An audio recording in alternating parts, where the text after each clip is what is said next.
నమస్తే, నేను మీ ఎంవి నాయుడు. ఈరోజు బొబ్బిలి బులెటిన్ పాయింట్ చూస్తే నరకం, వాహనాలు నడపలేమంటూ గంట్యాడ మండలంలోని తాటిపూడి ఆవలున్న దిగువ కొండవర్తి పంచాయతీలో మనం చూస్తూనే ఉన్నాం. అయితే ఈరోజు ఈ కథనంలో ఏం చూస్తున్నాం అన్నట్టే ఇక్కడ ఒక కల్వర్ట్ అనేది ఉంది. అయితే బైకులు కానీ ఏవైనా ఆటోలు కానీ మనుషులు అయితే మాత్రం వెళ్తూ ఉంటే ఇక్కడ వాహనాలు నడపలేమన్నట్టుగా ఈ కథనంలో ఉంది. దీనికి పూర్తి ప్రతిపాదనలు అయితే పంపించాం. దీని గురించి ఆ డిఈ గారు కూడా మాట్లాడడం జరిగింది. దీని గురించి సర్వేగంగా పనులు పూర్తి చేస్తామని చెప్పడం జరుగుతుంది. అలాగే మరొక కథనం చూస్తే నిబంధనలు అతిక్రమిస్తే చర్యలు, ఆహార పదార్థాలు పరిశీలిస్తున్న పీడి శాంతికుమారి. అంటే ఇక్కడ శిశు గృహాల నిర్వహణలో నిబంధనలు అతిక్రమిస్తే చర్యలు తీసుకుంటామని ఇక్కడ పీడీ గారు అయితే చెప్పడం జరిగింది. ఇక్కడ ఏవైతే హాస్టల్స్లోన ఇక్కడ సరైన పిల్లలకి సదుపాయం లేకపోతే తిండి విషయంలో అయితే మాత్రం చాలా యాక్షన్ తీసుకుంటారన్నట్టుగానే ఈ కథనంలో మనం చూస్తూ ఉన్నాం.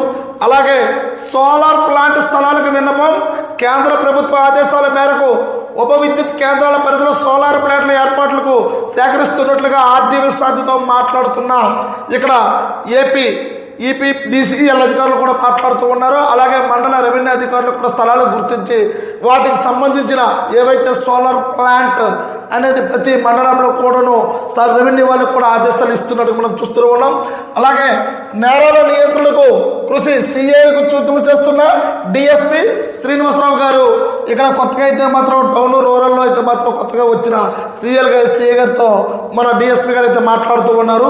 మత్తు పదార్థాలు, ఇక్కడ మాదక ద్రవ్యాలు ఇలాంటి వాటిపై ఖచ్చితంగా కఠిన చర్యలు తీసుకోవాలని, దీంట్లో నియంత్రించడానికి మన పాత్ర పోషించాలని ఇక్కడ ఈ కథనంలో మనకు తెలుస్తూ ఉంది. అలాగే అవగాహనతో నివారణ మాట్లాడుతున్న వైద్యాధికారి గరివిడిలోనే ఏంటంటే అవగాహనతోనే ఎయిడ్స్ నివారించవచ్చని గరివిడి పిహెచ్సిలో రాజలక్ష్మిని అన్నారు. అంటే అవగాహన సదస్సు అనేది ఇక్కడ ఏర్పాటు చేయడం జరిగింది. అలాగే నా భూమిని లేఅవుట్కి ఇచ్చేశారంటూ, తన భూమిని అనుమతి లేకుండా జగనన్న లేఅవుట్కి ఇచ్చేశారని తిరిగి చెప్పించున్నట్టు మెంటాడి మండలంలోనే ఇక్కడ ఈ కథనంలో చూస్తూనే ఉన్నాం. అంటే రైతు యొక్క భూమిని తన అనుమతి లేకుండానే లేఅవుట్ తీసుకున్నారని ఇక్కడ వాపోతూ ఉన్నారు. దానికి 1 బిల్ కూడా అతని పేరు మీద ఉన్నాయి. దానికి కలెక్టర్ కూడా వినతిపత్రం ఇచ్చారు. దానికి కావలసినవన్నీ కూడా రెడీ చేస్తున్నట్టుగా మనం చూస్తూనే ఉన్నాం.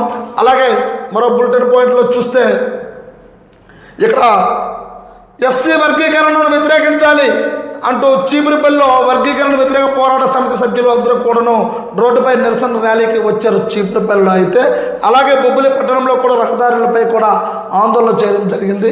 అంటే బొబ్బిలి, తెరలో, చీపురుపల్లి, గుర్ల, వంగర అంటే పూర్తి స్థాయిలో అందరూ కూడా నిన్న పూర్తిగా బంధు పిలుపుకి రావడం, మద్దతు ఇవ్వడం అనేది జరిగిందని ఇక్కడ చెప్తూ ఉన్నారు. అలాగే ఎస్సీల వర్గీకరణ వ్యతిరేకిస్తూ మాల ఉపకులాలు బుధవారం చేపట్టిన భారత్ బంద్ విజయవంతమైంది. ఇక్కడ ఎస్సీ వర్గీకరణ వ్యతిరేకిస్తూ పూర్తి స్థాయిలో భారత్ బంద్ అనేది రాష్ట్రంలో అయితే చేయడం జరిగింది. బొబ్బుల్లో కూడా రోడ్డుపైకి వచ్చి బయట ఇద్దరు అందరూ కూడా మద్దతు ఇచ్చారని తెలుస్తూ ఉంది. అలాగే అన్ని కోడల్లో కూడా ఎస్సీ రిజర్వేషన్ వర్గీకరణ వ్యతిరేక పోరాట సమితి నాయకులు కూడా ఇందులో పాల్గొన్నారు. అంటే ఇది పూర్తి స్థాయిలో సుప్రీంకోర్టు ఇచ్చిన ఆదేశాలు ఒక్కసారి పునరుద్ధరించుకోవాలి. ఎందుకంటే అన్నదమ్ముళ్ళగా ఉండే వాళ్ళందరూ కూడా ఒకేసారి ఒక తీర్పుతో ఇక్కడ మొత్తం కూడా గుండెల్లో గుబేలమైనట్టుగా ఒక్కసారి అందరూ కూడా బయటకు రావడం జరిగింది. ఏది ఏమైనప్పటికీ కూడా మేమందరము కూడా మళ్ళీ ఇంకొకసారి సుప్రీంకోర్టు కూడా ఆశ్రయిస్తాం. మళ్ళీ మా గురించి అయితే మాత్రం ఖచ్చితంగా మేము అన్నదమ్ములా కలిసి ఉన్నాం. ఇలాంటి తీర్పులతోనే చాలా బాధాకరమని మొత్తం కూడా ఇక్కడ రాష్ట్ర స్థాయిలో అంతా కూడా రావడం జరిగింది. అలాగే మరో కథనంలో చూస్తే పూర్తి స్థాయిలో ఎక్కడ పనులు అక్కడే గప్చిప్ మధ్యలో ఆగిన అలదంగి పాలతో రోడ్డు పరిస్థితి. అంటే గత 5 ఏళ్ళలో ప్రభుత్వ విధానాలతో ప్రజలు నిత్యం రాకపోకలకు నరకం చూస్తూ ఉన్నారు.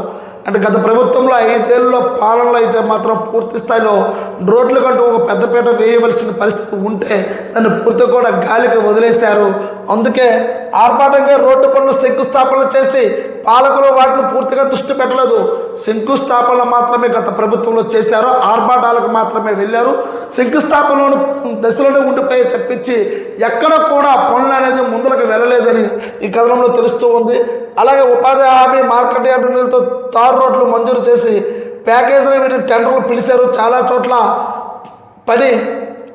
పనిచేసి ఇచ్చిన రాళ్లు పరిచిన తర్వాత బిల్లుల సమయంలో గుత్తేదారుడు వదిలేశాడంటే ఎక్కడైతే గుత్తేదారుడు రోడ్లు వేశాడో అక్కడ కొద్ది రాళ్ళు వేయడం, అక్కడ సగం పనే చేయడం, పూర్తి స్థాయిలో వదిలేయడం అంటూ ఈ కథనంలో తెలుస్తూ ఉంది. అలాగే ఇక్కడ ఈ కథనంలో పూర్తి స్థాయిలో చూస్తే ఇక్కడ ఆదేశాలు రావాల్సి ఉంది. వీటిలన్నింటిలో కూడాను ఈ రోడ్లన్నీ కూడా బొగ్గుల నియోజకవర్గం అనే కాదు, రాష్ట్రంలో కానీ మొత్తానికి అసంపూర్ణంగా రహదారులతో ఎక్కట్లు, ఇవన్నీ కోట్ల రూపాయల బకాయిలు, వీటి పరిస్థితి ఏంటి అని ఇవన్నీ ఉన్నాయి. ఏది ఏమైనప్పటికీ కూడా ఈ కింద దించమ్మా, ఏది ఏమైనప్పటికీ కూడా ఈ రోడ్లన్నీ కూడా ఇలాగా పూర్తి స్థాయిలో శంకుస్థాపనల మధ్యలో ఉండిపోయి ప్రజలైతే మాత్రం చాలా ఇబ్బంది పడుతూ ఉన్నారు. దీనికి ఏ విధంగా కూటమి ప్రభుత్వం ఈ రోడ్లపైన మొట్టమొదటిగా దృష్టి పెట్టకపోతే మాత్రం రాబోతున్న రోజుల్లో గత ప్రభుత్వంలాగే ఈ ప్రభుత్వానికి ఏం పెద్దగా ఏమి తేడా ఉండదు. కానీ ప్రభుత్వాలు మారుతాయా లేకపోతే ఏ ప్రభుత్వం వస్తుందా అనేది ఇప్పుడు మన ప్రధాన అంశం కాదు.